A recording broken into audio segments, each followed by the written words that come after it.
안녕하세요. 오늘은 16세기 종교 개혁에 대해서 나누겠습니다. 16세기 종교 개혁이라고 하면 누가 떠오르시나요? 아마 마틴 루터를 떠오르실 텐데요. 사실 마틴 루터보다 200년 전부터 로마 카톨릭의 비성경적인 요소들에 대한 개혁을 시도했던 분들이 계십니다. 대표적으로 독일의 타울러, 종교개혁의 새벽별 영국의 위클리프, 그리고 보헤미아, 지금의 체코의 후스가 있었습니다. 하나님이 이분들을 16세기 종교개혁을 위해 준비하시는 자들로 사용하셨습니다. 본격적인 종교개혁은 16세기 마틴 루터부터 시작됩니다. 오늘 대표적으로 마틴 루터, 울리히 쯔빙글리, 존 칼빈, 그리고 제임스 알미니우스, 그리고 최근에 재조명되고 있는 재침례파에 대해서 살펴보겠습니다. 먼저 그 당시 무엇이 문제였기에 카톨릭 안에서부터 종교개혁이 일어났을까를 살펴보면 가장 큰 문제는 말씀의 부재로 인해 하나님을 잘 알지 못했던 무지함이라 할 수 있습니다. 그때 종교 지도자들과 지식인들 외에는 성경을 읽지 못했습니다. 성경이 라틴어로만 되어 있어 읽을 수도 없었고 예배도 라틴어로 진행되어서 알아듣는 사람도 적었습니다. 기도는 라틴어를 외워서 했기 때문에 내가 뭘 기도하는지도 정확히 몰랐고 예배 자체도 말씀 중심보다는 성만찬 중심의 예배였습니다. 말씀을 잘 모르니 그들이 성인들과 마리아를 중보자로 여기고 그들을 통해 하나님께 기도하며 나아가는 것이 옳다고 생각했고 성인들의 유물을 비싼 가격에 사고 팔며 숭배하고 부적처럼 여겼으며 또 화려하고 웅장하고 어둡고 신비로운 분위기의 예배가 하나님께 나아가는 거룩한 예배라고 잘못 알고 있었습니다. 성직자와 비성직자를 구분하고 성직자에게 영적인 권위를 부여할 뿐 아니라 성직자 간의 엄격한 내부 계급 체계를 두었습니다. 교황은 그리스도의 대리인으로 믿었고 교리에 관한 교황의 공적 발표는 하나도 오류가 없다고 믿던 때였습니다. 특히 화채설은 성만찬 때 예수님의 십자가 사건이 일어나며 빵과 포도주가 100% 예수님의 몸과 피로 변한다는 것입니다. 매주 예배 때 예수님이 십자가에 못 박히시고 그분의 실제 살과 피를 마시게 된다는 것입니다. 예수님의 살과 피를 마시는 성만찬이 이때의 예배의 중심이었으며 그들의 구원관이었습니다. 매주 예배 때 예수님을 십자가에 못 박는 것이 과연 성경적일까요? 개신교는 우리의 죄를 위해 십자가에서 죽으시고 부활하신 예수님을 믿습니다. 카톨릭과 개신교의 십자가 모양의 다른 점을 생각하시면 이해하시기 쉬울 것 같습니다. 카톨릭은 십자가에 못 박히신 예수님을 기념하고 우리는 부활하신 예수님을 증거하는 자들임을 기억하시기 바랍니다. 또 카톨릭의 연옥설은 사람이 죽고 나서 천국으로 바로 가는 것이 아니라 연옥이라는 곳을 거쳐가야 하는데 이 연옥이 마지막 정화를 하는 곳이라고 믿었습니다. 연옥에서 죄를 씻을 기회가 있으니 현실에서 미사를 드리는 것이나 성인들의 중보와 봉헌 등이 연옥의 시간을 줄여준다고 믿어서 이런 일에 다들 열심을 내었습니다. 그러나 연옥설은 성경적으로 맞는 교리가 아닙니다. 제일 큰 문제로는 교황과 사제들의 도덕적 타락입니다. 돈으로 성직을 매매하고 독신자들인데 성적으로 문란한 삶. 무엇보다도 면죄부가 성경적이지 않은 걸 알았음에도 묵인하고 강행해서 자신들의 권력과 부와 죄에 대해 사명권을 가지고 있는 것처럼 면죄부를 판매했던 것입니다. 교황의 이름으로 발행한 속죄 증명서입니다. 성당 건설 등에 충당할 돈이 필요해지자 면죄부 발행을 남용했습니다. 면죄부 판매의 표면적 목적은 로마의 성 베드로 대성당을 중수하는 것이었는데 수익금의 절반은 이 당시 대규조 마인트에게 갔습니다. 왜냐하면 그가 빠르게 대주교에 오르면서 성직을 매매했는데 그에 대한 큰 빚을 지고 있었다고 합니다. 판매 책임자인 수도사 요하네스 테젤의 면죄부를 사면 살아있는 사람은 즉시 죄를 용서받을 것이요 연옥에 있는 자는 그 은화가 헝금함 속에 떨어져 소리가 나는 순간 곧 천국으로 올라간다 라는 유명한 말이 있지요. 이때 면죄부는 4분의 1 프롤인에 판매하였는데 그 가치는 당시 평민이 거주하는 작은 집 6개월치 월세 또는 송아지 3마리를 구입 가능한 비용이었다고 합니다. 각종 세금에도 힘겨워하는 일반 평민들에게까지 각 목적에 해당하는 면죄부를 세분화하여서 발부하고 한 가족이 여러 개를 구입하도록 유도하고 이 막대한 자금은 곧장 교황청으로 집결되었다고 합니다. 이렇듯 그들이 가지고 있던 구원관은 성만찬과 행위를 통한 구원과 고해성사, 면죄부를 통한 면죄였습니다. 종교개혁을 촉진케 했던 다른 요소들에 대해서 알아보겠습니다. 교회의 도덕적 요인은 앞에서 언급했고요. 시대의 지적인 요인으로는 이때 르네상스 문예의 부흥으로 인해 철학과 문학 등 신본주의에서 인본주의적 생각이 변환되는 시기였습니다.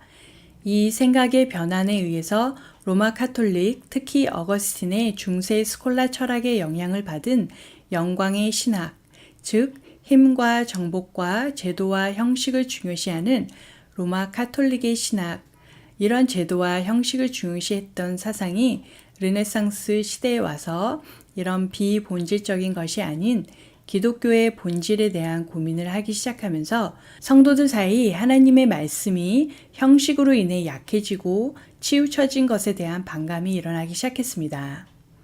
그리고 사회적 요인도 종교개혁의 촉진제 역할을 했는데요. 십자군 이후 사회 구조의 변화를 들 수 있습니다. 농업 경제에서 상업 경제로 바뀌던 때였고 국가주의의 등장으로 스페인과 프랑스에서는 교회가 국가의 지배 아래 들어오게 되고 아비뇽 유수로 인한 교황의 권력의 몰락은 교회 개혁을 가속화되게 했습니다. 또한 로마교회의 교황 레오 10세의 지나친 사치와 유지를 위해 교황청이 부과하는 조공의 상승과 지나친 사치는 사람들의 원망을 사게 했습니다. 그리고 종교개혁 60여 년 전 1450년 구텐베르크 인쇄술의 발달로 인해 면죄부뿐만 아니라 성경, 신학서적, 그리고 로마 고전 서적 등이 보급되었고 종교개혁의 신호탄이었던 마틴 루터의 95개 반박문 또한 이 인쇄술의 발달로 인해 빠르게 전달되어 2주 만에 전 독일에, 한 달 만에 유럽 전역에 전달되는 등 종교개혁의 큰 밑거름이 되었습니다.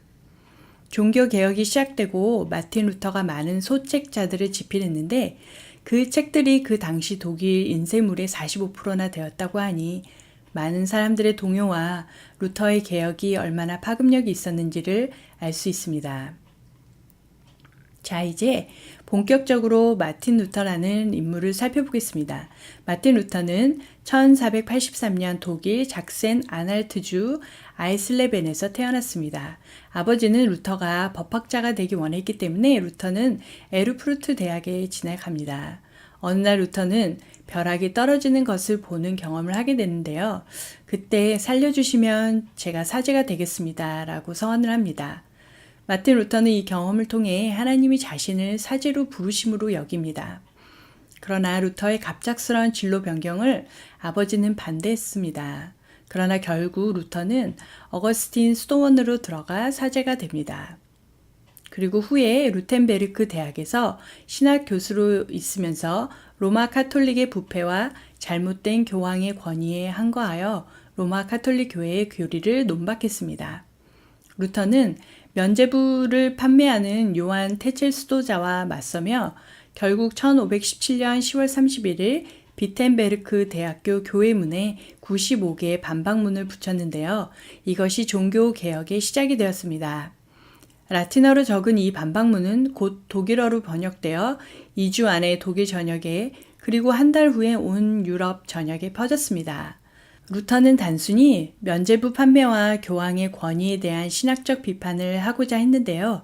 이 반박문을 계기로 로마 카톨릭의 부패에 분노하던 자들이 이 반박문을 동의하며 종교개혁이 일어났습니다. 루터의 종교개혁의 핵심은 이신칭의입니다. 이신칭이라는 말은 오직 믿음으로만 의롭다고 칭함을 받는다라는 뜻입니다.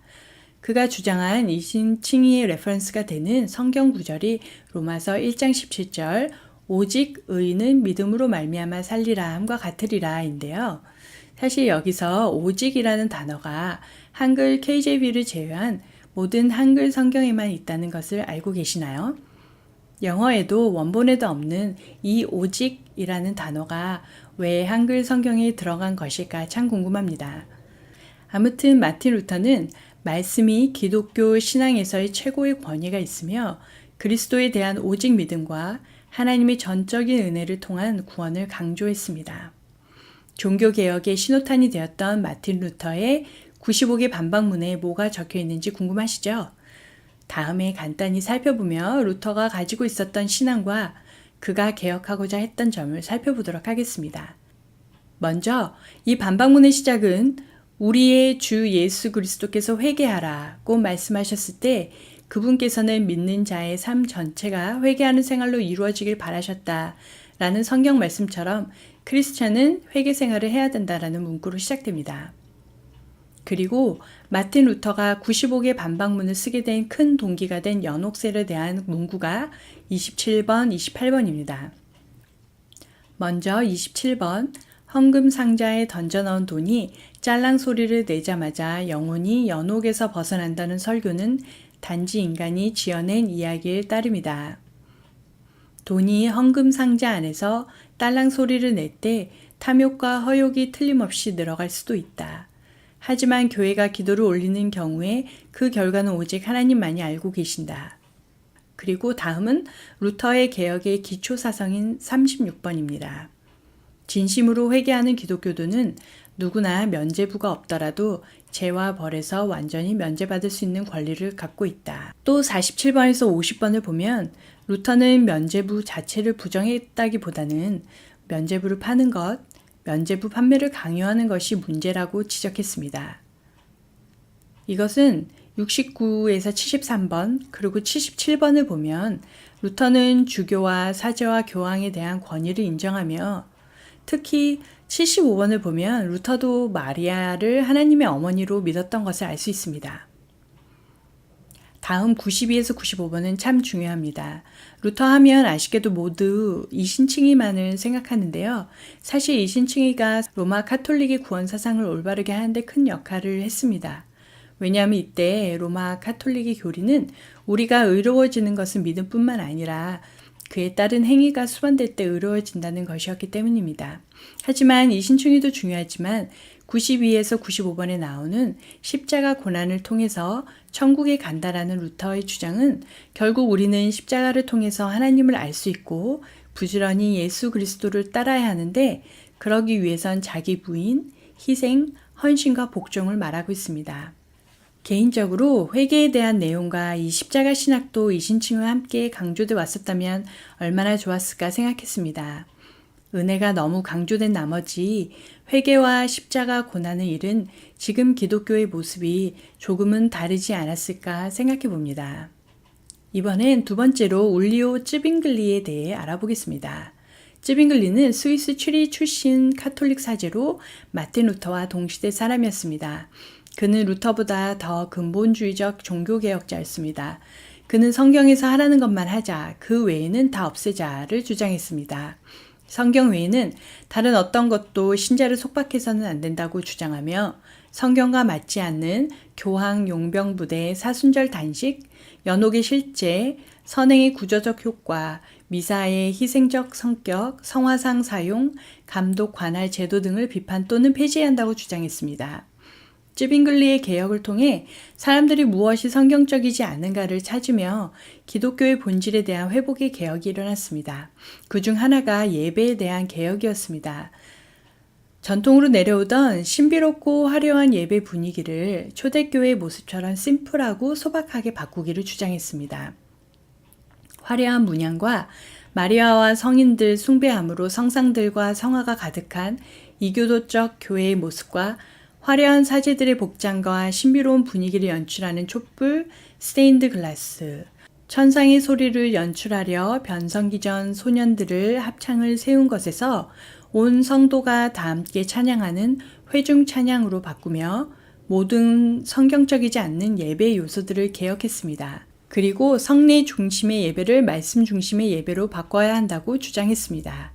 쯔빙글리는 그 누구보다 성경의 권위가 교회 권위 위에 있음을 주장하며 심호하는 교회에서 강해 설교를 하며 말씀 중심의 예배를 드렸습니다. 쯔빙글리의 금식에 대한 자세와 성경의 명료성에 대한 주장으로 로마 카톨릭 교회와 갈등을 빚게 되고 해결을 위해 쯔빙글리는 공개 토론을 시의회에 요청하였습니다. 시의회는 그의 제안을 받아들여 1523년 추리히에서 토론을 개최했고 카톨릭 교회에서는 콘스탄트 주교가 파송한 파베르 박사와 여러 명의 사제들이 참석했습니다. 쯔빙글리는 토론장에서 1522년에 작성한 67개 신조를 중심으로 카톨릭 교회의 부정과 부패의 원인이 성경보다 인간의 전통을 강조하는 데 있다고 지적했습니다. 그는 지난 여러 해 동안 순수하고 맑고 밝은 빛인 하나님의 말씀이 인간의 야심과 지식으로 흐려지고 혼탁해졌으며 희미해졌습니다. 우리는 하나님의 참된 뜻과 참된 예배를 오직 성경, 곧 오직 하나님의 진리에 대하여 12제자들이 쓴 글에서 찾고 배울 수 있습니다. 그 외에 어떠한 인간의 법을 통해서는 불가능합니다. 이 신조에서 로마 카톨릭 교회 교황을 거짓 사도요, 시몬과 발람의 동료이며 사탄의 화신이라고 칭하였습니다. 교황청의 독신주의를 비판했고 고해 성사가 죄를 용서받는 수단일 수 없고 단지 도움을 구하는 것이며 면죄부는 하나님을 대적하는 사탄이 고안해낸 사악한 제도라고 하였습니다. 이렇게 성경으로 반박하는 쯔빙글리를 로마 카톨릭에서 좋아할 수가 없었겠지요. 쯔빙글리는 직설적이고 급진적인 개혁 주장으로 적이 참 많았습니다. 아쉽게도 47살에 젊은 나이에 죽었는데요. 그 당시 스위스는 여러 주로 쪼개져 있었는데 쯔빙글리가 스위스 모든 주가 로마 카톨릭의 영향권에서 벗어나길 원해서 다른 개신교주들과 연합해서 로마 카톨릭 주를 경제적으로 고립시켰습니다. 이에 붕괴한 5개 카톨릭 주가 연합해서 8,000명이 취리를 공격하고 쯔빙글리의 1,500명 군사들과 대항했습니다. 이 전쟁에서 부상당한 쯔빙글리에게 로마 카톨릭 주 군사들이 고해 성사를 하라는데 그가 거부하자 그를 네 등분으로 자르고 불태워 그 죄를 뿌리며 기뻐했다고 합니다. 이 일로 취리의 개신교는 4,000명이 죽었습니다.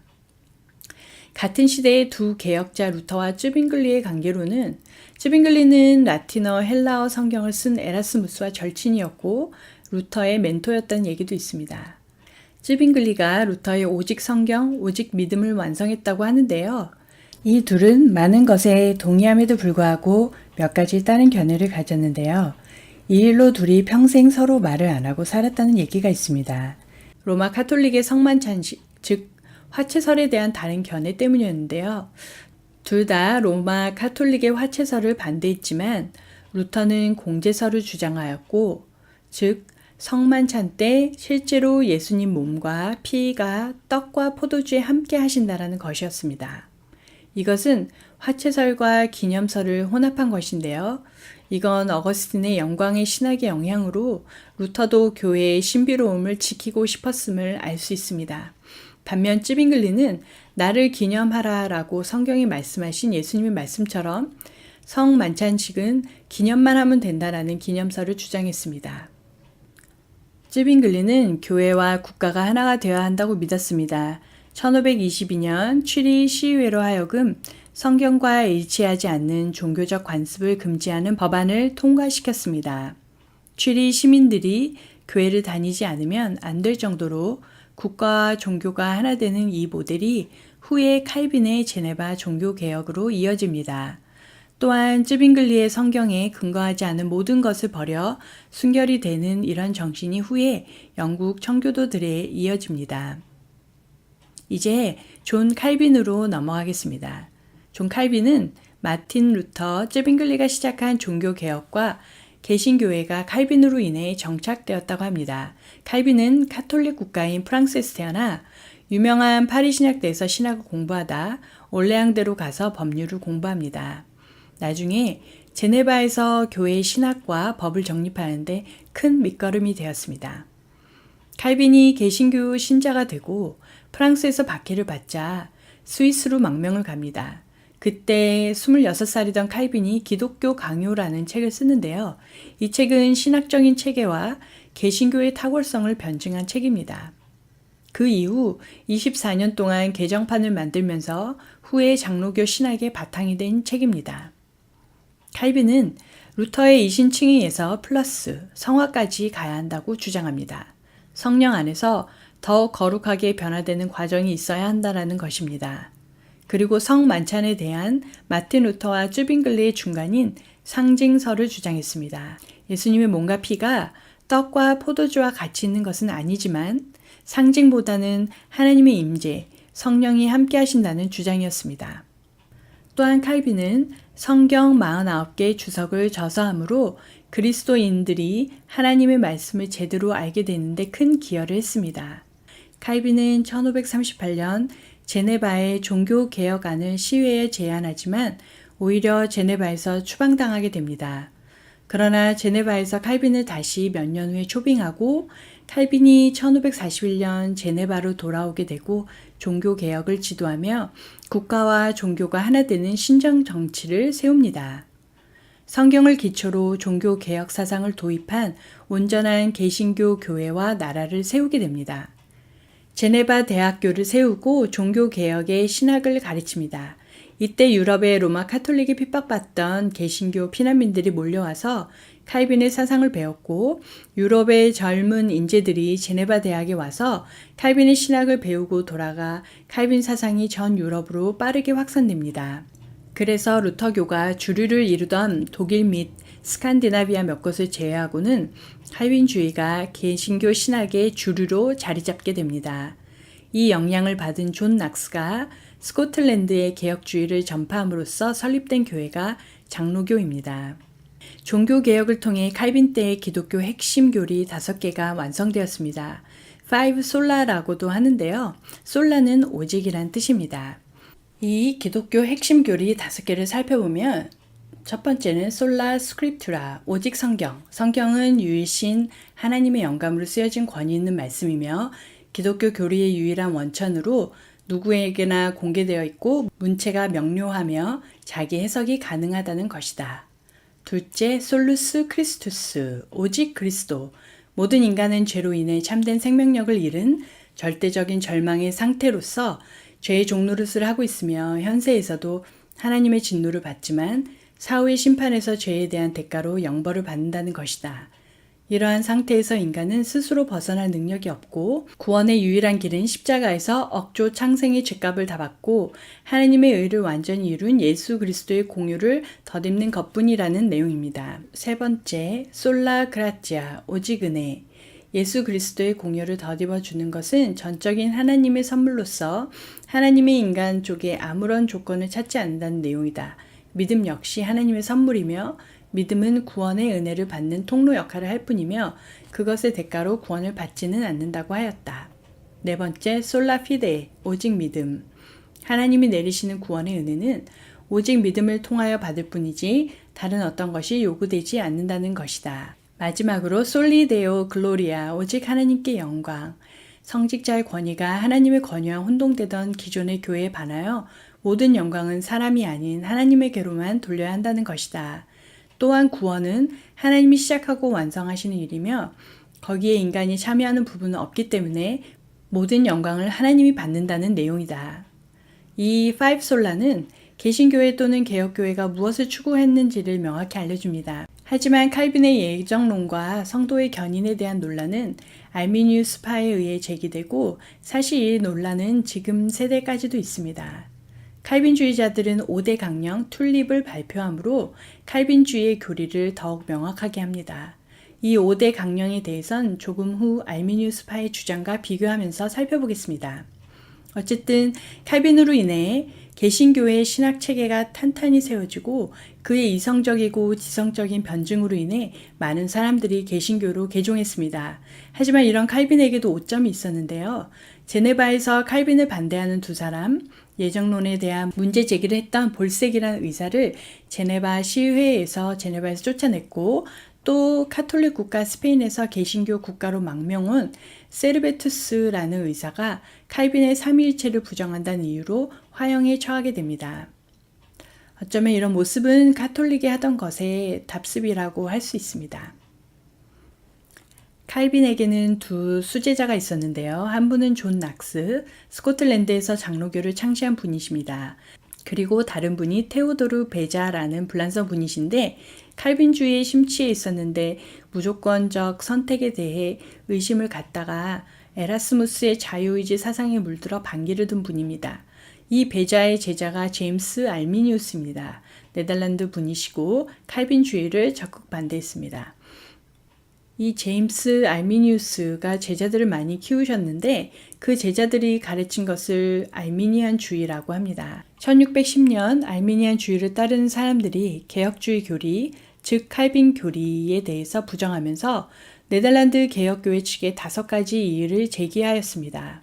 그러자 네덜란드 개혁교회의 노예 측에서 이 5가지에 대한 답변을 요약한 것이 소위 칼빈주의 5대 강령 튤립입니다. 먼저 알미니우스와 알미니안주의를 먼저 살펴보고 칼빈주의의 5대 강령을 비교해 보겠습니다.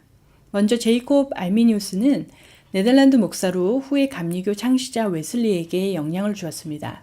알미니우스는 칼빈의 신학을 신봉했으나 예정론에 상반된 의견을 가지고 있었습니다. 그의 사망 후 제자들이 선언문을 공표했습니다. 이것은 칼빈주의의 개혁교회의 신학을 반박하는 내용입니다. 이 일로 알미니우스파는 그때 주류였던 칼빈주의 개혁교회파에 의해 네덜란드에서 추방됩니다. 그럼 칼빈주의 즉 개혁교회파의 신학을 부정하면서 5가지 이의를 제기한 알미니안주의의 주장과 이를 반박하며 나온 칼빈주의 5대 강령 튤립을 비교하면서 살펴보겠습니다. 이 두 주장의 가장 다른 점은 아마도 자유의지 여부에 관한 것일 겁니다. 칼빈주의는 단독설을 주장합니다. 하나님이 구원의 길을 마련하실 뿐만 아니라 사람이 그것을 취하는 것도 그리할 수 있도록 하나님이 해주셔야만 가능하다는 것입니다. 즉 구원은 전적으로 하나님께만 달려있다는 것이고 알미니안주의는 합력설을 주장합니다. 하나님이 구원의 길을 마련하시지만 사람이 그것을 취하느냐는 여부는 인간에게 달려있다. 즉 구원은 하나님과 사람의 합작이라는 것입니다. 그리고 칼빈주의의 예정론입니다. 예정론은 하나님이 구원받을 자와 구원받지 않을 자를 미리 택하셨다는 것입니다. 예수님은 구원받을 사람들만을 위해 십자가에 돌아가셨다. 이 예정론은 지금까지도 논쟁이 많고 갈등이 많은 설입니다. 그리고 또 하나는 성도의 견인입니다. 구원은 이미 예정되었고 이 택함을 받은 자는 어떻게 해서든지 100% 성령의 인도하심으로 인해 구원의 믿음에 이르게 한다라는 설입니다. 반대로 알미니안주의는 믿음을 지켜 끝까지 구원에 이르는 것은 신자에게 달린 일이다. 여기서 실패하는 이들은 실족하여 버림을 받는다라고 주장합니다. 사실 성경에도 사울 왕 가룟 유다, 아나니와 사피라 등이 이 주장에 해당된다 생각되는 인물들이 있습니다.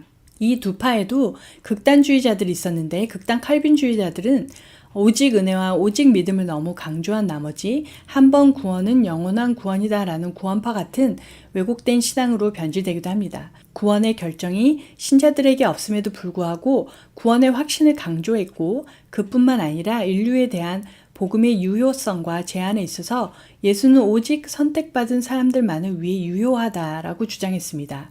이 극단적 칼빈주의자들은 예정론의 숙명화, 인간의 도덕적 책임 폐기론, 복음 전도 불필요성 등으로 나아가 바리새적 독성과 성화 과정의 부재 그리고 율법 폐지론까지 주장합니다. 또한 오늘날 진보적 알미니안주의는 하나님의 주권에 대한 제한, 예정 부정, 인간의 자율성, 은혜의 상실 위험성, 보편적 구원론으로 나아가면서 신학적 자유주의의 길을 열고 종교 다원주의로 나아가는 등 우려스러운 일들을 생산해 가고 있습니다. 여러분, 모든 주장과 설은 진리가 아닙니다. 그래서 우리는 성경이 구원에 대해 뭐라고 하는지 읽어 알아야 합니다. 구원에 이르는 진리를 깨닫기 위해 누구의 말을 듣겠습니까? 그리고 누구를 의지하겠습니까?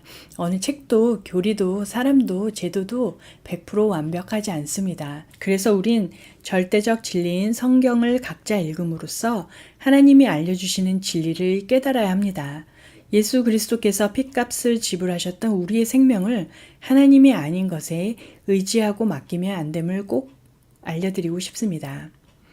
자, 그리고 마지막으로 한때 이단 중 이단이라 불렸으나 요즘 재조명되고 있는 교회사에서 거의 잊혀진 자들 재침례파에 대해서 나누겠습니다. 재침례파를 살펴보시며 과연 그들이 이단자이며 광신자였는지 각자 판단해 보시기 바랍니다. 재침례파는 유아 세례 및 로마 카톨릭의 세례가 무효하므로 다시 세례를 받아야 한다고 주장하여 재침례파 또는 재세례파라는 이름을 얻었습니다. 재침례파는 믿음을 고백한 사람만이 받는 세례가 진정한 세례라 주장하고 유아 세례를 부정했고 유아 세례를 받은 사람들에게 다시 세례를 주었습니다. 이들의 기원에 대해서는 여러 가지가 있는데요. 가장 유력하게 여겨지는 설은 쯔빙글리가 소그룹 성경 공부를 인도했는데 이 소그룹에 있었던 제자들이 쯔빙글리와 개혁 간의 차이로 갈등이 생겨나가서 스위스 형제단을 만들었는데 후에 이들이 재침례파가 되었다는 것입니다.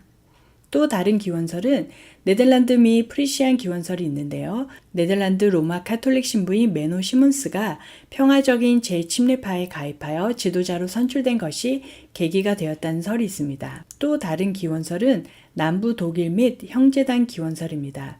루터와 보헤미안 형제단의 영향을 받은 메노 시몬스는 모라비아에서 로이블린에게 침례를 받고 재침례 교도가 되었다는 기원설입니다. 재침례파가 주류 종교개혁 운동에서 이탈하여 자신들의 교회를 세운 이유로는 재침례 교도들은 교회 타락의 근본적인 원인을 윤리적이나 신학적인 타락에서 찾기보다는 교회론의 문제, 즉 교회의 정체성 상실에서 찾았기 때문입니다. 그들은 교회의 정체성 상실은 콘스탄티누스 황제가 집권했던 4세기 초부터 시작된 국가와 교회의 합일에서 비롯되었다고 여겼습니다. 다음은 슐라이타임 신앙 고백서로 재침례교 교리를 알아보겠습니다. 첫째, 제자도입니다. 재침례 교도들은 기독교의 본질을 제자도로 파악했으며 그것은 개인적인 삶과 사회적인 삶에 있어서 그리스도의 가르침과 모범을 온전히 따르는 삶을 사는 것이라고 규정하여 그들에게 삶의 변화와 행동이 따르지 않는 믿음은 아무런 의미가 없는 것이라 여겼습니다. 그래서 재침례 교도들에게 있어서 중요한 단어는 믿음이 아닌 따름이었다고 합니다. 침례를 중생의 상징인 동시에 제자의 삶의 서약으로 이제 옛 생활을 버리고 지금부터 새 생활을 살며 그리스도를 죽기까지 따르겠다는 신중하고 자발적인 의지적 행위로 보았습니다.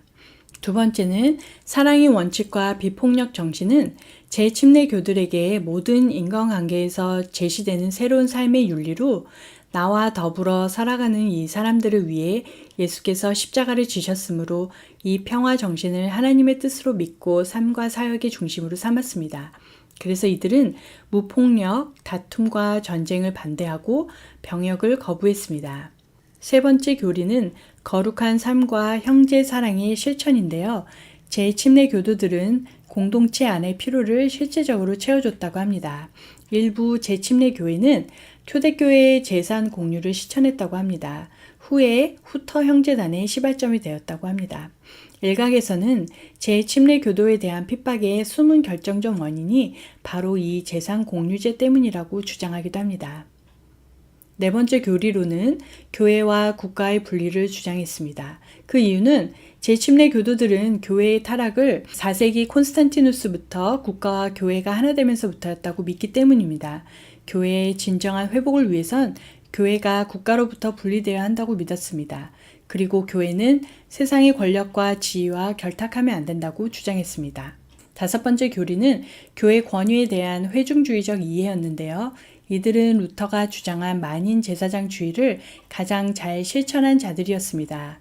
그들의 신조는 모든 신도가 기본적으로 리더십을 가지고 신앙생활을 해 나가야 하고 전통으로 내려온 위계 답습과 구조를 반대했습니다.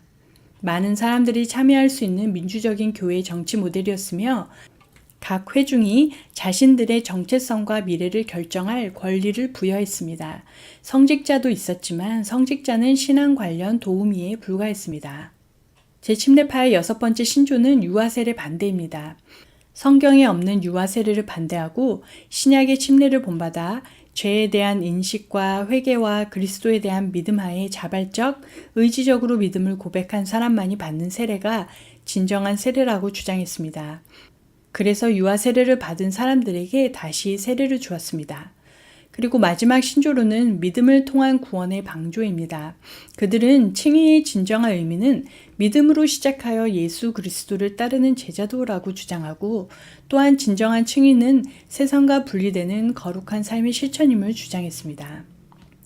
재침례파가 종교개혁에 더 큰 영향을 끼치지 못한 이유와 전승이 안 된 이유로는, 먼저 재침례교회는 일반적으로 모든 재침례교회에 일치한 동의를 얻을 만한 신학 체계가 없었습니다. 그리고 리더들이 짧은 시간, 거의 3년 안에 다 순교하거나 모진 핍박으로 방랑을 했기 때문에 신학을 체계화시킬 지도자들의 부재와 재침례 교도들은 사실 자신들의 신앙의 최고 권위를 성경에 두다 보니 자칫 성경보다 더 우위에 있을지 모르는 교리나 신조를 만드는 신학적 작업을 소홀히 할 수밖에 없었고, 또한 말씀을 삶에 적용해서 삶으로 살아가는 것을 중요시했기 때문에 문서화하고 신학을 정립하는 것에는 약할 수밖에 없었습니다. 카톨릭이나 개혁교회가 재침례파를 박해했던 이유로는 먼저 무엇보다 당시 교회와 국가를 연결해주는 매개체 역할을 했던 유아 세례에 대한 반대로 국가 교회 체제에 위협한다고 생각했었고요. 또 급진적이었던 재침례파의 민스터 사건으로 폭력주의, 종말론적 광신자, 신령주의자, 무정부주의자로 오해받고 심하게 핍박받았습니다. 민스터 이야기는 후에 좀 더 나누겠습니다. 그리고 또 다른 큰 이유로는 이들의 재산 공유제이며 병역 거부였습니다. 박해 결과로 로마 카톨릭과 개신교 개혁주의로부터 재침례파가 이단으로 분류되어 1600년까지 무려 1만 명의 순교자들이 생겼습니다. 앞에서 언급했던 민스터 사건을 좀 나누면, 재침례파는 특성상 각 교회가 일관성 있는 모습이 아니었고 자율적이었는데요. 멜리오르 호프만이 이끄는 과격했던 재침례파가 예수님이 독일 민스터에 곧 재림하신다고 주장해서 사람들을 이끌고 스트라스부르에서 독일 민스터로 이동, 이곳에 카톨릭 주교를 몰아내고 도시를 점령해버리고 신정 정치를 시작했습니다. 성경을 제멋대로 해석해서 일부 다처제를 만들고 강제로 결혼시키고 그랬습니다. 그래서 루터 교회와 카톨릭 교회가 단합하여 이들을 거의 모두 처형시키고 죽은 리더들의 시체를 철장에 넣어서 민스터의 성 람베르트 성당에 본보기로 걸어두었습니다. 지금도 이 철장이 성당 청탑에 그대로 매달려 있습니다. 그럼에도 불구하고 많은 박해 속에서도 살아남아 재침례파의 신앙 유산을 받은 자들이 있습니다.